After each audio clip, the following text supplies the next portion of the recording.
নমস্কাৰ, মই হৰিতে অন্য এটি ভিডিঅ'লৈ সকলোকে স্বাগতম জনাইছোঁ। আজি লৈ আহিছোঁ পটলৰ নতুন ডিজাইনৰ ভাজি।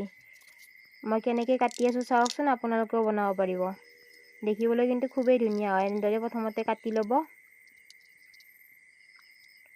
দেখিবলৈ খুব ধুনীয়া লাগে, সেইবাবে আৰু মই এনেদৰে ডিজাইন কৰি বনাইছোঁ। চাওকচোন কি ধুনীয়া দেখিছে। আলহী আহিলে আপোনালোকেও এনেদৰে বনাই চাব পাৰিব। দেখিবলৈ কিন্তু ধুনীয়া লাগে আৰু ময়ো আজি প্ৰথমবাৰৰ কাৰণে বনাইছোঁ। মাজে মাজে অত্যত দেখি থাকোঁ আৰু সেইবাবে ময়ো এটা বেলেগ ডিজাইন দি বনাই দিলোঁ আৰু সকলোৱে বেলেগ বেলেগকৈ বনাই আছে, মই এনেকৈ বনালোঁ আৰু এয়া মোৰ কাটি লোৱা হৈ গ'ল। ডিজাইনটো চাই থাকিবচোন, আপোনালোকেও বনাব পাৰিব। এয়া মই নিমখ, হালধি আৰু মছলা গুড়ি সানি লৈছোঁ। কিবা বেলেগ মছলা থাকিলে দিব পাৰে, মই কিন্তু এয়া মিট মছলা দি লৈছোঁ। মই সেইটো গোন্ধটো ভাল পাওঁ বাবে সেইটো দি লৈছোঁ। আপোনালোকে আৰু যি খায় আৰু তেনে মছলাই দি ল'ব আৰু এয়া মছলা গুড়ি দি ল'লোঁ। এতিয়া ধুনীয়াকৈ হাতখন ধুই আৰু সানি লওঁ।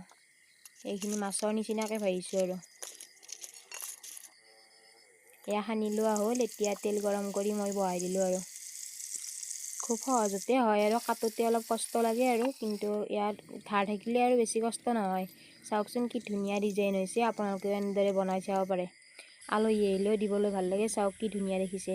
সকলোৱে ভিডিঅ'টো ভাল পাব বুলি আশা ৰাখিলোঁ আৰু বনাই চাবচোন ঘৰত কেনেকুৱা হয়। আৰু যদি ভাল হৈছে বুলি ভাবিছে কমেণ্ট এটা কৰিব, ভাল হৈছে বুলি। সকলোৱে মৰম দিব বুলি আশা ৰাখিলোঁ। শুভৰাত্ৰি।